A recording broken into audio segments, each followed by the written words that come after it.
Welcome to this episode of the President's Diary podcast, where we explore global affairs and how leaders can respond to the opportunities and challenges that are shaping the future. I am your host, Destiny Afu, and today we take on a theme at the heart of global politics and human survival, and that's diplomacy and human dignity. Across conflicts, refugee crises, and global negotiations, one question remains: how can diplomacy truly protect the dignity of human beings? From the halls of the United Nations to the frontline peace talks, diplomats, leaders, and activists grapple with the challenges every day. In this episode, we want to explore how states use diplomacy to defend or sometimes undermine human rights. And we want to answer the question if geopolitical interests can ever align or protect human dignity, and what role can treaties, humanitarian diplomacy, and digital technology play in the shaping of human rights. Joining me is my guest, Ambassador Dr. Shahid Khan. Ambassador, you're welcome. A little bit about you. Ambassador Khan is the fourth world chairman of the International Human Rights Commission, and he has a rich experience serving in various diplomatic platforms, including formerly as advisor to the Prime Minister of Pakistan and ambassador and special diplomatic advisor to the Prime Minister of the Republic of Guinea-Bissau. So we dive straight into the program. Ambassador, I want to come to you with the first question on the show today, which is all about diplomacy and human rights. We have famous quotes from people like Lester Pearson, who said diplomacy is letting someone else have your way, and Henry Kissinger, who famously quoted that diplomacy is the art of restraining power. But I want to really relate now with diplomacy and human rights. Can diplomacy truly safeguard human dignity, or is this just an affair of rhetoric? And what examples, concrete examples, have there been where diplomatic pressure led to real improvements in human rights? Thank you very much for having me with you on the presidential podcast. The first of all, Henry Kissinger, what he said and wrote in his book, he never implemented in his life. That is the unfortunate in our lives as in diplomats, as in leaders. What we do, we don't write. But we don't do that, we write in our autobiography to the pupils to inspire them. That is the double standard. I respect Henry Kissinger a lot, but he was a true diplomat for his country, not for the others, not for the humanity. So on, there are many. For example, your continent is facing so many problems, so many difficulties, but the leader of the world are ignorant of them. So unfortunately, I completely deny what Henry Kissinger wrote in his book. So the human rights. The first article says every human born with the equal and inalienable rights, despite of color, caste, creed, nationality, origin. This was the first ever message. But do we implement that message? The question is, do we implement that message? No, not at all. What is this discrimination means? Do we have a discrimination to implement the human rights law and humanitarian laws in the world? Diplomacy is an art of negotiation. Nothing else. Because no one has won the war in the battlefield. Everyone win with the win-win situation on the table. Keeping in mind the international humanitarian laws and international declaration of the human rights in place while we're talking, negotiating. This is very clear. And If not keeping in the mind, then of course Palestine can be like that 77 years. Kashmir is there for almost 77 years. And Africa is struggling from the more than 3 centuries. You people has everything, precious minerals, wealth, but you are starving. And who will do it then? Where is the human rights? If looking at the map of Africa and looking at the map of the Latin America, and if I'm looking on the map of Middle East and third world countries of Asia, I don't find any means of human rights, existence of human rights. The UN Secretary General, my colleague, can say anything. Do he has a power to implement?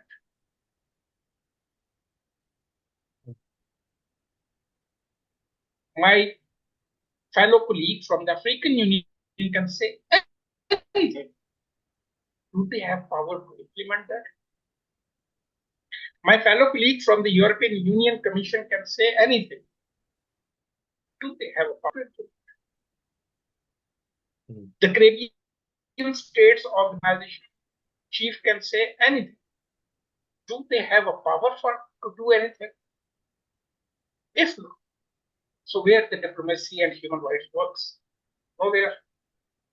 Now, considering all what you've said, we actually know there are international laws and treaties that are geared towards promoting human rights. We have something like the International Bill of Rights, which has 2 covenants attached to it. That's the International Covenant on Economic and Social Cultural Rights, and we have the International Covenant on Civil and Political Rights. We have these laws in place and these treaties in place, but I want to find out from you, how effective are these human rights treaties when we can boldly find that states are ignoring them, and how should there be enforcement mechanisms, and how can they be strengthened?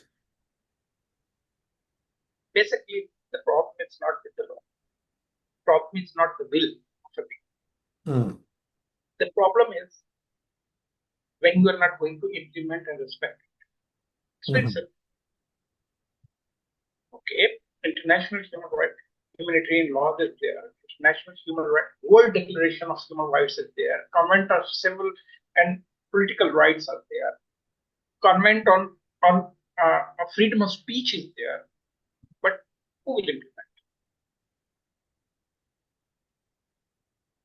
The question is this: who will implement? Nobody wants to implement because it's a threat of their power. It threats to their power. Here, the international organization has made it this collective efforts to make that laws. But in which country it's implemented? Give me one single country. One single country. Because we don't believe in the power and collective wisdom of the people. We choose what is benefited for us, not benefited the people. This is the most important thing which people has to know about it. We give the votes on the name of democracy, right? We elect the peoples to lead us. We give the vote of confidence to make the prosperous future of the country and for the people and coming generation. Being as a young man, you just tell me, what is a prosperous future for the young generation in this existing world?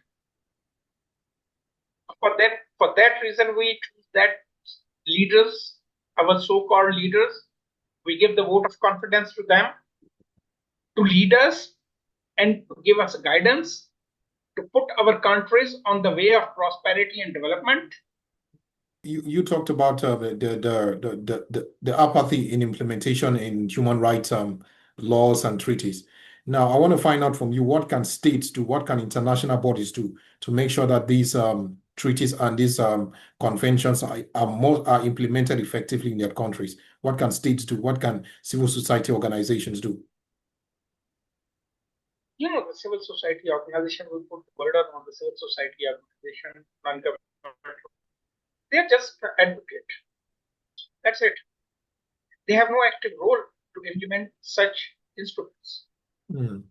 The governments, the states, they have the power and they have the ability to put that instrument forward. Secondly, about the international organization like an United Nations, like an OIC, Organization of Islamic Conference, like an African Union, like an European Union, like an American Organization of the States, and the Caribbean Organization of the States. These organizations is just a tool.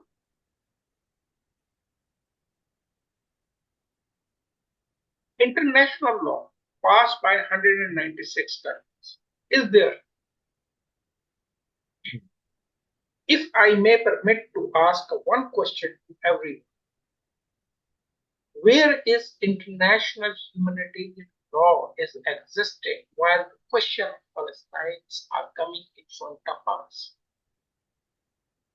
Why the international humanitarian law is existing when the question comes in the South Sudan?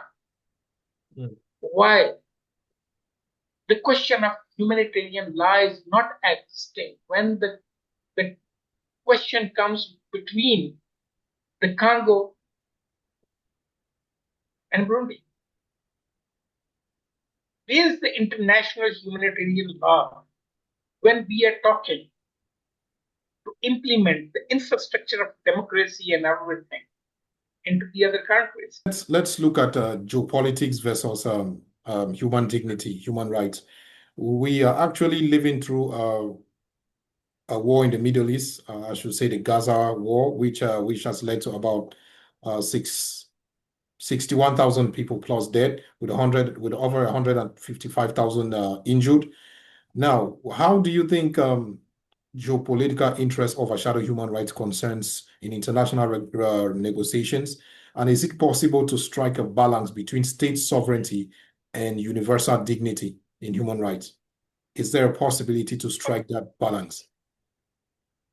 First of all, there will be always balance if the superpowers will not intervene into the state to denounce the sovereignty of any country.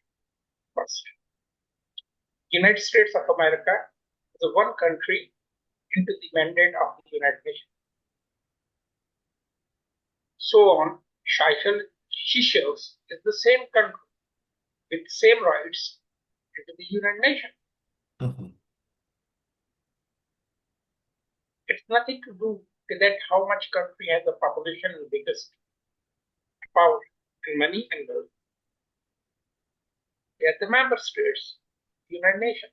The Charter says every country who ratified and accepted the Charter becomes a member with the equal status, with the equal inalienable rights. But is to respect the sovereignty of all member states according to the International Charter. Or otherwise, we have to abolish the International Charter at once. We have to go into the law of jungle. Second, that international law has to be respected.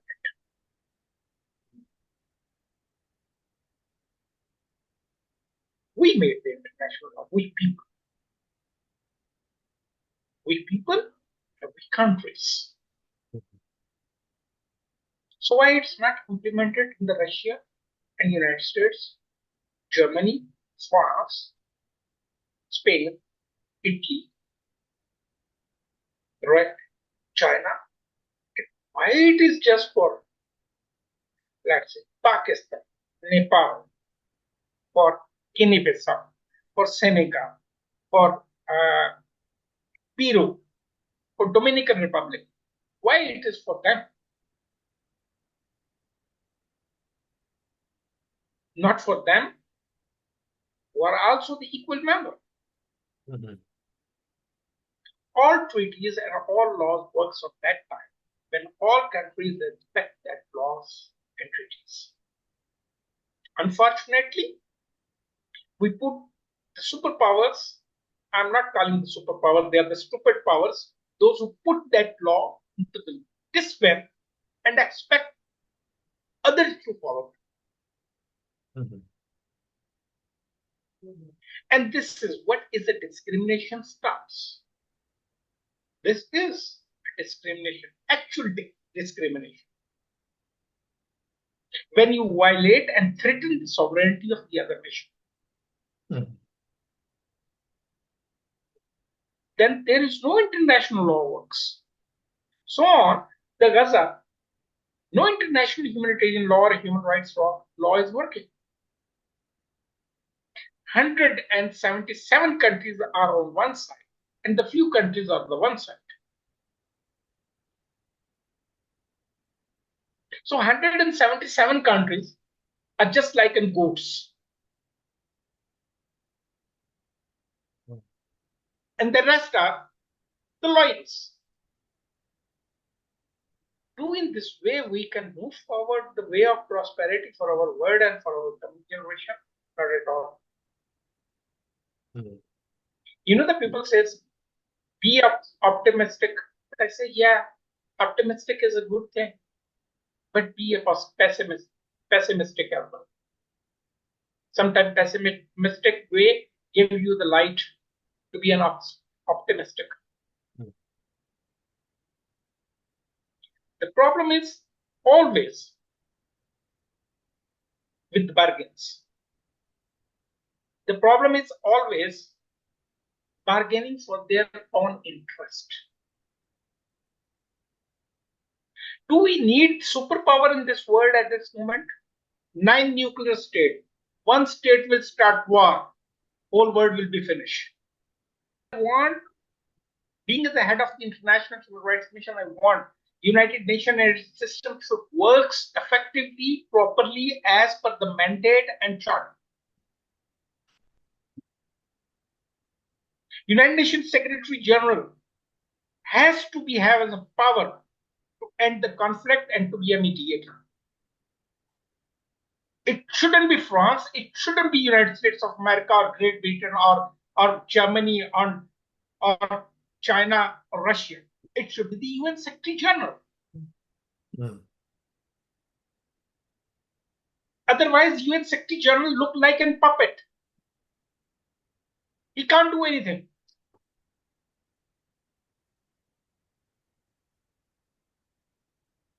So does this diplomacy and does the humanitarian law and human rights exist in this world by this way?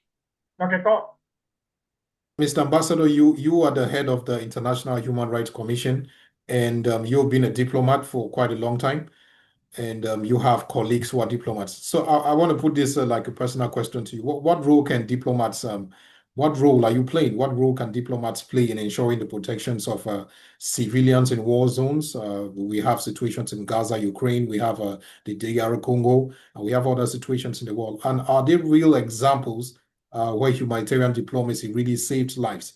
Do you have that feedback where humanitarian diplomacy really saved lives?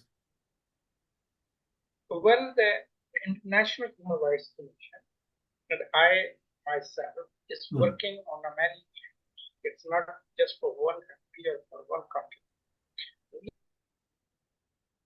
We can negotiate, we can put peoples on the or nations on the table Mm. to negotiate their conflicts, their issues.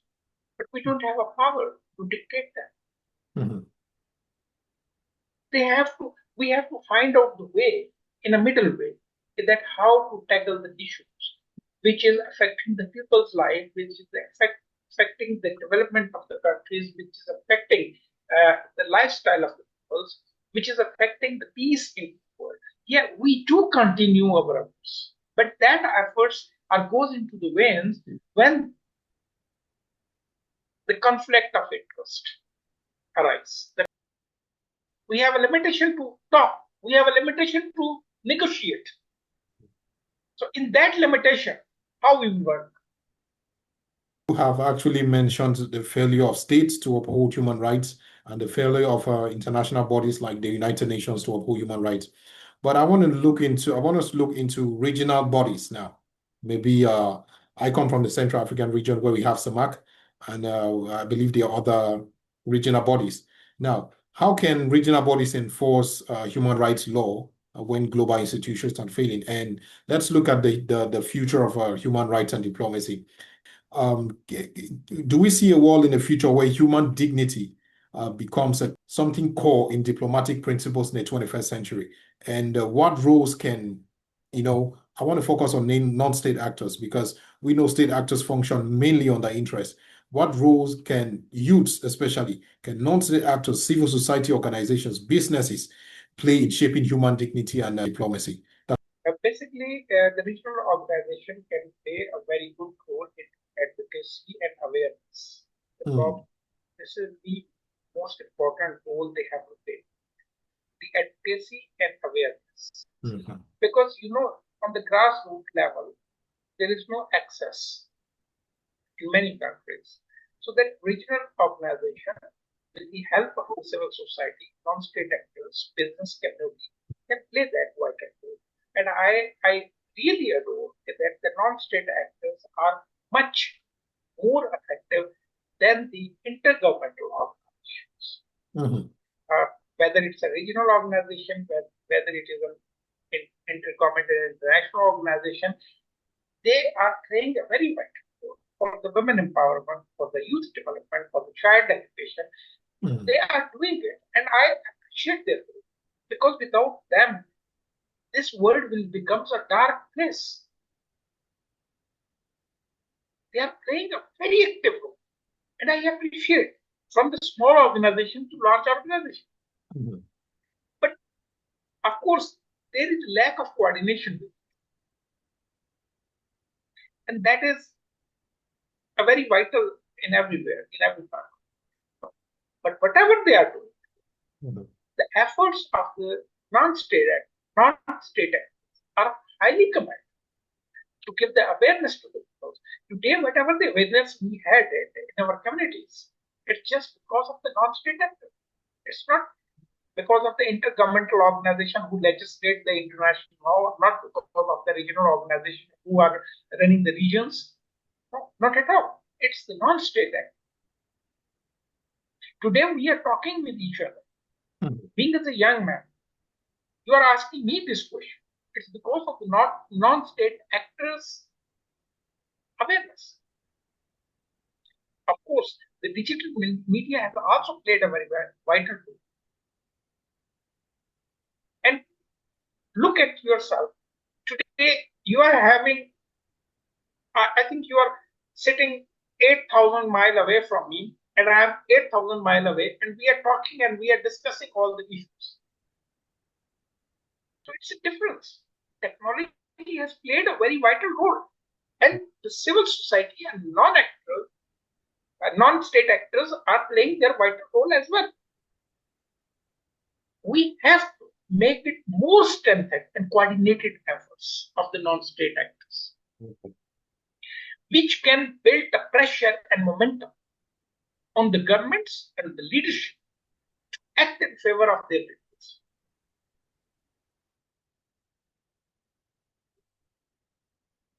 Here, I am really optimistic of the roles of the non-state actors. Mm. And I know they can do it a lot instead what they are doing today. And obviously, when we are talking about the non-state actors, We have to look at the economic situation of that country, the economic situation of that organization, economic situation of the advocacy. Yeah, we cannot forget anything while discussing the role of the non-state actors. Because it's obvious, without money today, nothing works. Mhm. And the people has to contribute on it. And the secondly, non-state actors has to restore their confidence in the people's case. Whatever the people will contribute, they will use it effectively, transparently. Amazing. So when these two things come together, the governments will be helpless to stop them. Mm.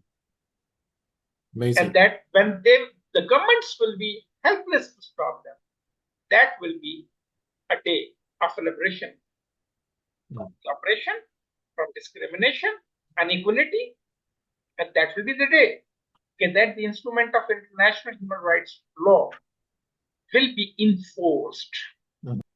Amazing. That is my view. Thank you. Thank you so much, Ambassador. Thank you so much for your time. Unfortunately, we have come to the end, and I hope we are going to continue this discussion some other time in more detail. I like the fact that you're pointing to the coordination aspect of non-state actors, and I really want us to, delve into that subject another time. So for now, thank you so much for your time, and may you have a wonderful rest of the afternoon and the evening. My best wishes. Thank you very much. And my best wishes for you and for your efforts. I will be always supporting you wherever you will be. And I think that we have to change this world with the more prospective future for the coming generation. Because the coming generation are the leader of today and tomorrow. Not we. We are not leader. We are just acting. Thank you so much. Thank you so much. Bye-bye. So God bless you. God bless your people. All right. Bye-bye. Thank you Bye-bye very much. and have a blessed Thank you. future. Thank you.